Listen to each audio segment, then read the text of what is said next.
उन्हाळा सुरू झाला आहे आणि उन्हाळ्यात काहीतरी आपल्या शरीराला उष्णता कमी करण्यासारखं आणि थंडावा मिळण्यासाठी काहीतरी खावंसं वाटतं. म्हणजेच की तुम्ही ज्यूस आणि लस्सी आणि आईस्क्रीमच खाल्लं पाहिजे असं काही नाही आहे. तर नाचणीची आंबीलचा तर रेसिपी ऑलरेडी मी दाखवलेली आहे. नाचणीची खूप साऱ्या रेसिपी तुम्ही करू शकता जेणेकरून आपल्या शरीराला थंडावा मिळेल.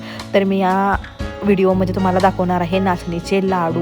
खूप छान असे लाडू असतात. तुम्ही तुमच्या मुलांना पण खायला घालू शकता आणि त्यांनी जर खात नसतील तर त्यांना सांगायचे की हे चॉकलेटचे लाडू आहेत म्हणून.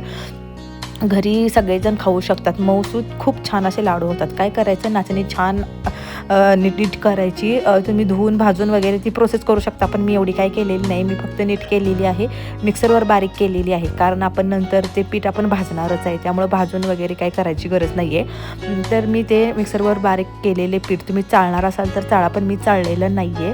त्यानंतर मी कढई ठेवलेली आहे. कढईमध्ये ते पीठ सगळं घेतलेलं आहे. त्या तुपामध्ये छान असे भाजून घेणार आहे. आपण बेसनचे लाडू करतो ना, त्या पद्धतीने छान असे भाजून घेणार आहे. भरपूर तूप घालू शकता. मी पण इथं तूप घातलेलं आहे. माझं घरचंच तूप आहे. मी लोणी तूप घरीच करते सगळं. आणि छान असं भाजून झाल्यानंतर त्याच्यामध्ये तुमच्याकडे असतील तेवढे ड्रायफ्रूट्स घालू शकता. ड्रायफ्रूट्स पण घालू शकता. आणि त्यानंतर गूळ घालायचा. गुळाचा पाक ऑटोमॅटिक तयार होतो. तुम्ही डायरेक्ट गुळाचा पाणी टाकून पाक पण तयार करू शकता. आणि त्याच्यामध्ये हे सगळं भाजलेलं तुम्ही जे पीठ आहे ना नाचणीचं ते पण टाकू शकता. आणि छान त्याच्यामध्ये शेंगदाण्याचं कूट पण घालायचं आहे.